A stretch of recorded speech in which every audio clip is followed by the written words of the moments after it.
This is what is calling us out of matter. It's what called the monkeys out of animal organization. It's what calls technology out of the restless hands of the hominids. And it is what is calling all of us toward a kind of fusion with the community, with the psychedelic totality of the species, and with the larger Gaian totality of the planet. This is what it all went for. This is the promise and the redemption of history. Without this redemption, then history becomes the abortion that materialists fear it is. This is why the legitimate path to the transcendental, the linking of the individual with the transcendental through psychedelics, now becomes the most important political work that can be done in the light of the rising awareness of the end of history. Thank you very much.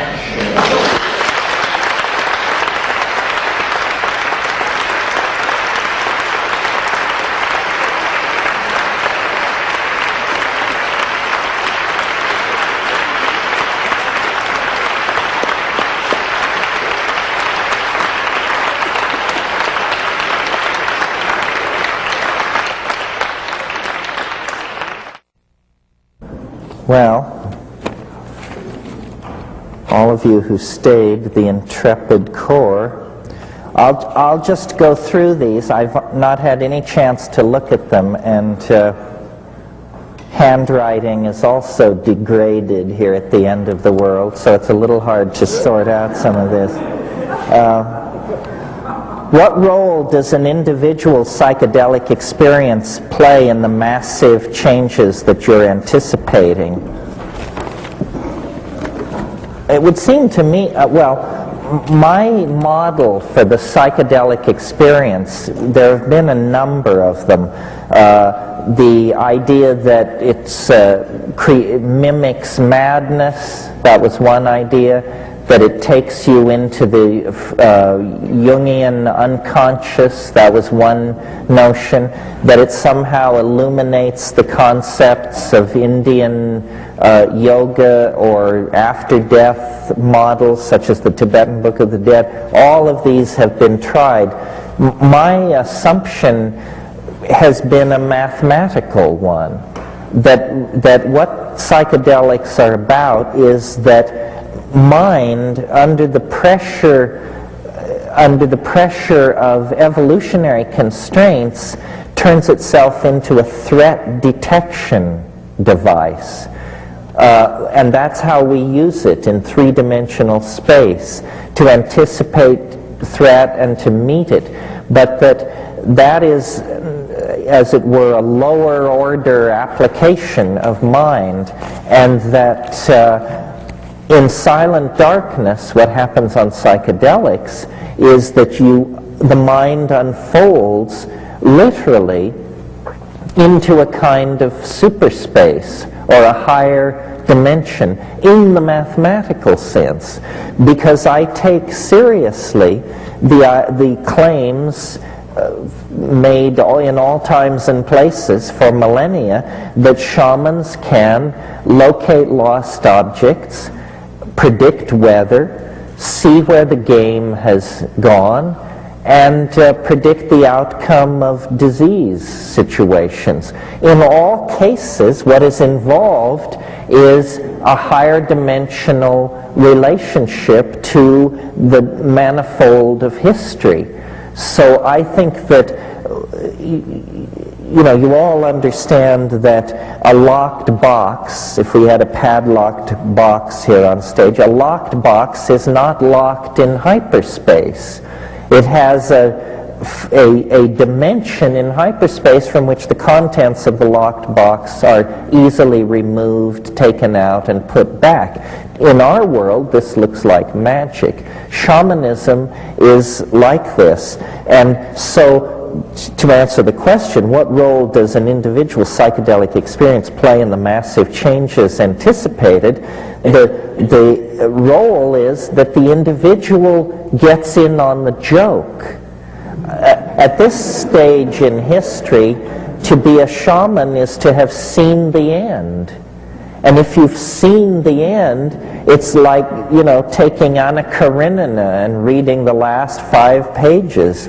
And then as you make your way through this bewildering morass of material, you do have the faith that it's all going to end up as you discerned. So that's the political act. You see, terror of the future is one of the weapons by which the rationalists are holding everybody in line. Terror of the future can be put out to pasture through psychedelic shamanism. Okay. It seems mushrooms for the masses is not really what you advocate.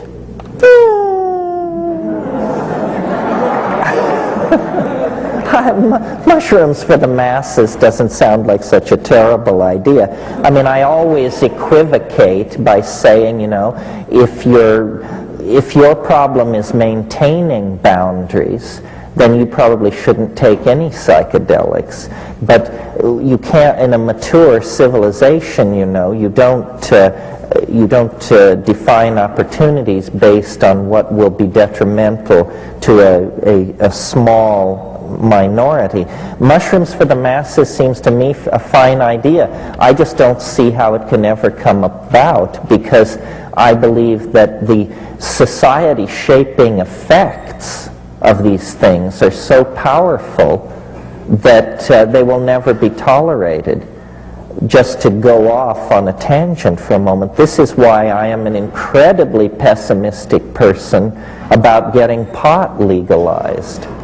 Because as far as I can tell, the argument now in favor of legalizing cannabis is that it ain't no big deal, so why not legalize it? The problem is it is a big deal. You just have to bake it into some banana bread and you'll find out what a deal it is. So, and if you read the 19th century accounts like Fitzhugh Ludlow, the hashish eater, people like that, it's perfectly clear that it can reach LSD levels of intensity if you eat it. And the question, if pot were judged on its social impact, or its lack of addiction, its lack of detriment to health, it would have been legal a long time ago. But it subtly erodes commitment to dominator values in ways that are absolutely intolerable to dominator institutions. They'll let gays in the military before they'll legalize pot. That's how threatened they are by pot. Well, let's see here. Recently you appeared on talk radio with LA Police Chief Daryl Gates. What was the inside story, and do you feel you were heard by him? Well, yes, I won't give this too much time. I did appear with Daryl Gates on his radio show. Clearly, they're desperate to raise ratings. They'll do almost anything at this point. And Daryl Gates was a pussycat, very easily intimidated by, I make no great claims in this area, but intelligence. He completely folded in the presence of, academic calm, big words, citation, that sort of thing.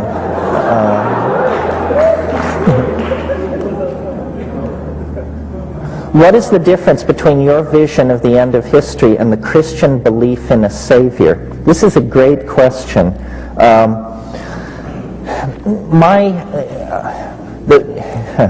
Well, it's complicated. The way I think of this transcendental object at the end of time is on this level. For purposes of metaphor, it's like those mirrored ball bars that they hang in discos, that spins and sends out scintillations of light all over the walls, ceiling, and floor of the room. The transcendental object at the end of time and I like that image because alchemists used to talk about what they called the scintilla